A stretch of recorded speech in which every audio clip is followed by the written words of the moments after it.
The topic is determination of income. There are two approaches. With the help of these two approaches, we find out determination of income. We find out equilibrium level of income. First approach is ADAS approach, that is aggregate demand and aggregate supply approach. And second is saving and investment approach. So today we will study the second approach, that is saving and investment approach. Second approach, saving and investment approach. Now this saving and investment both are ex ante variables, that is planned. So according to this approach, Keynes says that equilibrium level of income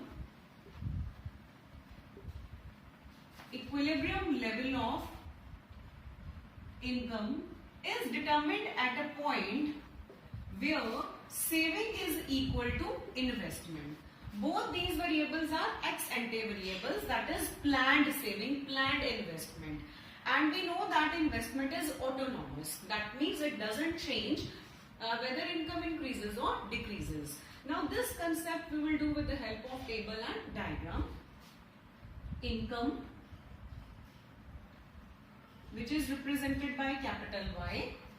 Consumption, which is represented by C, capital C. Saving, capital S. Investment, that is capital I.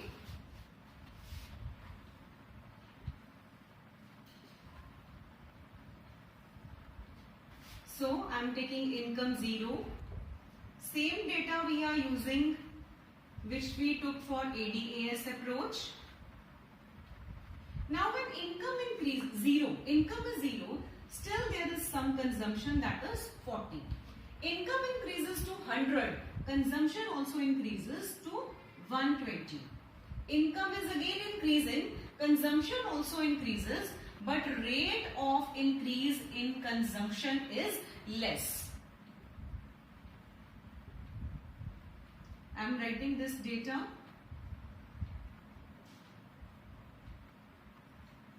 Now here you can see income is equal to consumption.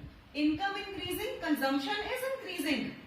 But the proportion of increase in consumption is less in comparison to income. Why? Because people start saving some money. Now here what is saving? It is income minus consumption. It will be minus 40. This is minus 20, 0, 20. Income minus consumption. This is 40, 60 and 80. Now investment, we assume that investment is autonomous. It doesn't change. It will remain same.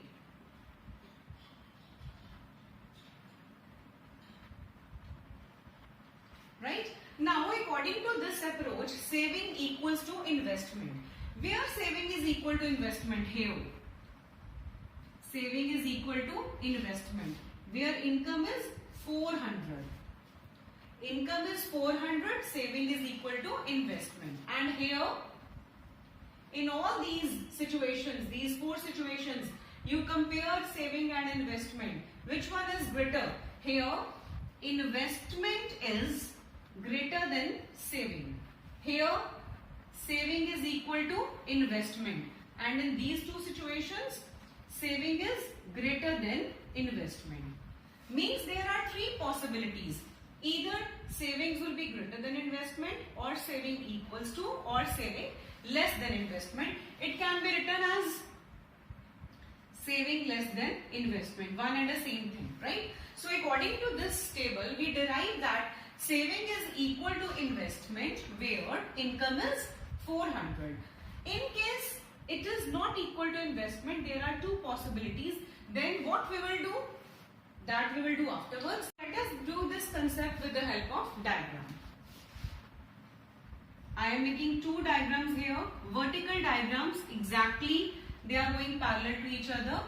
This is 45-degree line which shows that income is always equal to consumption plus saving. This is income curve, or you can say it is aggregate supply. This is x-axis, this is y-axis. Here we are taking income, or you can say output, or you can say employment. Here we are taking aggregate demand. What is the shape of aggregate demand? It starts from y-axis, touches aggregate supply, and then it is less than aggregate supply, right? Now here at this point, this is E point where AD is equal to AS. This diagram you have already done under ADAS approach. So I'm going to label it right like this. Now we will show saving and investment in this diagram. Now see this point.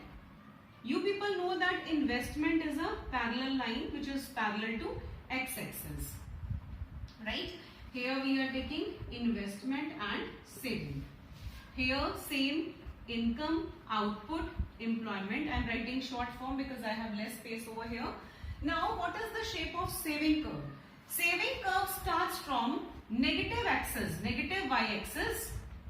Then it touches x-axis, then it crosses like this. It slopes upwards, right?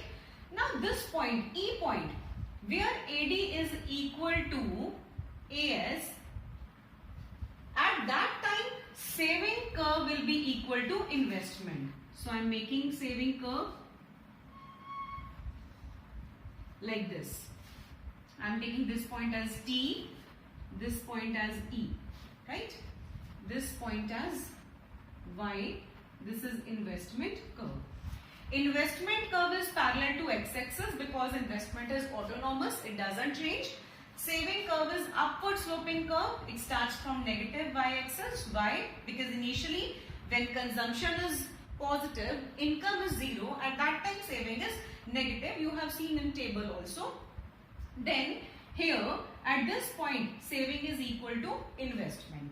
Here saving is less than investment. Here saving is equal to investment, and here saving is greater than investment. So there are three possibilities over here, and we will study these two possibilities also. That means when there is disequilibrium. You need to explain this diagram. You need to explain what are you taking on x-axis and y-axis, what is the slope of every curve, and why, what is the slope of your saving curve and investment curve. So you need to explain the diagram properly. In case saving is greater than investment, planned saving is greater than planned investment, or planned saving is less than planned investment, then how the readjustment will take place? How we can attain equilibrium?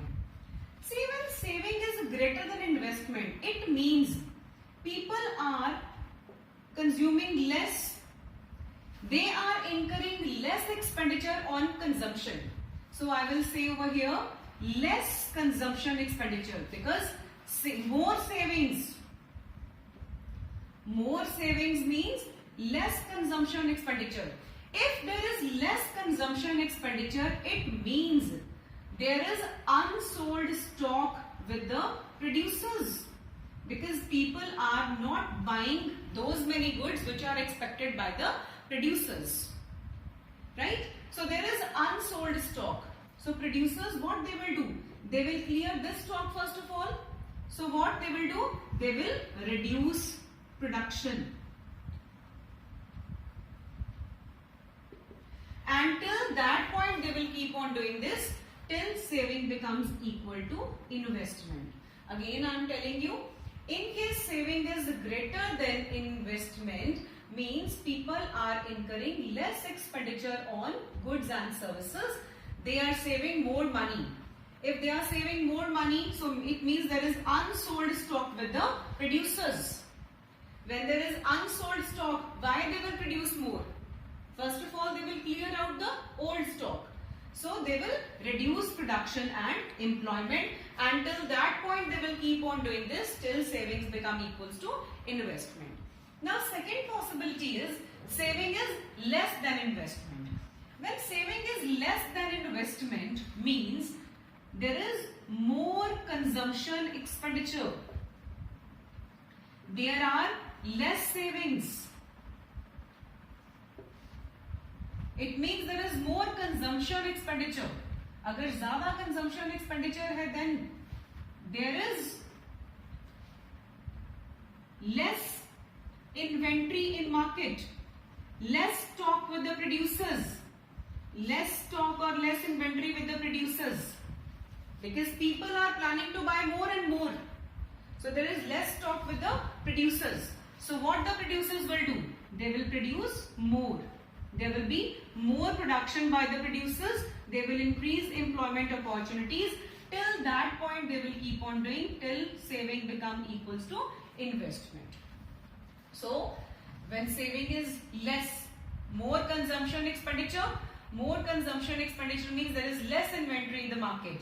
So producers will resort to produce more and more goods in the market till this point, till saving becomes equal to investment. So we have done definition of this approach, its table, diagram, and these are the two possibilities of disequilibrium. How the readjustment will take place, I have explained you that. Now next topic is equilibrium level. What is equilibrium level? Generally we say that equilibrium level is a point where aggregate demand is equal to aggregate supply. Or we say that saving is equal to investment. Now classical economists say that equilibrium is possible only at full employment. Means when we have employed maximum number of people and beyond that we cannot employ more number of people. At that time only equilibrium is possible, right?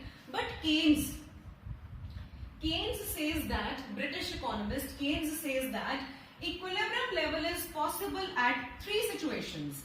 He says equilibrium is possible at full employment level. Full employment means when we have employed maximum number of people. Second, he says that it is possible when there is underemployment level. Underemployment means still there is capacity, still we can employ more number of people. For example, we have employed 60 persons. We can employ 70 persons, right? That is underemployment. So he says that here also equilibrium is possible. Third, he says that when there is over full employment level. Over full employment level means हमने maximum employ कर लिए workers, and after that also we employ more number of persons, still equilibrium is possible over there. So let us read about these three situations with the help of diagram. First is full employment level.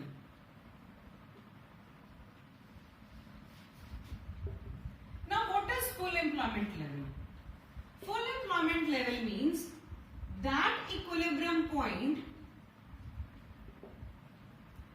where AD is equal to AS at full employment. And we have done the definition of full employment. What is full employment? Full employment means people who are willing and able to do a job at existing wage rate get work. People who are willing and they are able also, they are skilled enough to do a job at existing wage rate, means जो भी market में wage rate चल रहा है, they get job. That is what full employment. It means there is absence of involuntary unemployment. Absence of involuntary unemployment. Now what does it mean? कि involuntary unemployment है ही नहीं, कि ऐसा कुछ नहीं है कि जो लोग काम करना चाहते हैं, जो विलिंग भी हैं, जो एबल भी हैं, they are not getting job. This is not possible, right? So he says that there is absence of involuntary unemployment, right? Now let us analyze it with the help of a diagram. Income, output, employment, we are taking on x-axis.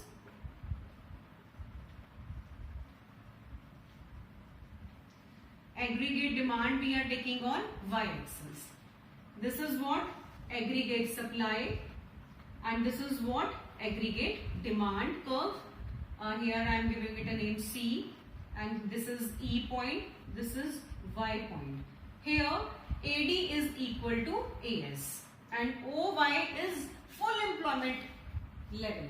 Means beyond this OY level of employment, we cannot employ more number of people. So he says that this is equilibrium point and this is full employment. Maximum number of people have been employed. Underemployment level. underemployment level. Now what does this mean, underemployment?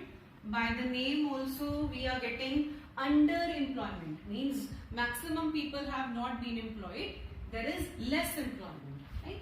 Let us study it with the help of a diagram. Same, income, output and employment we are taking on x-axis and aggregate demand on y-axis. Now this is what aggregate supply, this is what aggregate demand. Now I am making one more curve which is under this aggregate demand curve. I am making a dotted line. I am writing it AD1. This is E point, this is F point. Give it any name, say A and B. Now Keynes says that even here, this is full employment level, OY. This is what? Underemployment, OY1. Means we are employing less number of people. Classical economists say that equilibrium point we cannot find out at any other point. But Keynes says that here we are employing less number of people. We are making one aggregate demand curve which is lower. Actually it is lower. Here aggregate demand curve is meeting aggregate supply. You are getting equilibrium point over here. You can see in the diagram, this is aggregate demand curve at full employment level. And this is aggregate demand curve AD1 at underemployment level. Still at underemployment level, AD is meeting AS. You can see the intersection point. Here also AD is equal to AS. So Keynes, what he says that at underemployment level we can get equilibrium. Okay? Now here underemployment means there is less employment. Less number of people have been employed. Please you look at the diagram again. Here employment is less. This is what? Full employment. And this is what? This is, I am writing over here, this is underemployment. Still there is capacity. Plant can absorb more number of people, but less people have been employed. So this is the second situation of equilibrium level of income. Third point is over full employment level. This means we are employing more number of people beyond our capacity. Here it means employing more people beyond the capacity.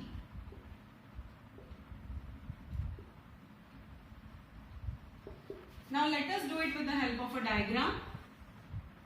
X-axis, Y-axis, AD, and here income, output, employment.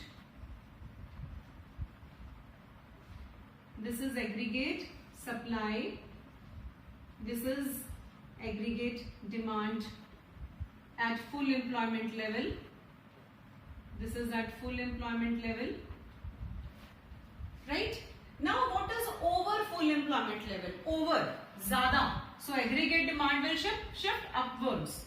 This is aggregate demand. This is say aggregate demand. This is 1. Give it a name, say B point. This AD is at full employment. And this one beyond, over full employment. Now, maximum number of people have been employed over here. That's why this point is known as full employment. Now Keynes says that equilibrium is possible at over full employment also. See, both AD and AS are equal to each other at F point. So he says that there are three situations where equilibrium is possible. It's not like that equilibrium is only possible at full employment level. He says at under as well as over equilibrium point is possible. But here, at full employment already you are employing maximum number of people. There is no idle capacity now. In case any factory or any producer employs more number of people, तो यहाँ पे क्या होएगा? Maximum capacity तो हमने utilize यहीं पे कर ली. We are employing more employees, more workers we are employing. What will happen? There will be increase in price level. No real increase in output. No real increase in output. जब आपने already full employment पे maximum लोगों को employ कर लिया, maximum आपकी output होगी, still you are employing more workers, what will happen? You will give wages to those workers also. Rather, price level will increase. Actually, output will not increase. There will be no real increase in the output. There will be more pressure on the plant. There is no idle capacity. The plant cannot absorb those extra workers in the factory. So there will be more pressure. Rather, general price level in the economy will rise. Because workers will demand wages. And you people know about wage spiral. When workers will demand more wages, ultimately the pressure is on the producer. From where the producer will cover? He will increase the cost of the product. Right? The burden is on the consumer. So what will happen? Increase in price level in the market. Actually, there is no real increase in the output. So this is what over full employment level.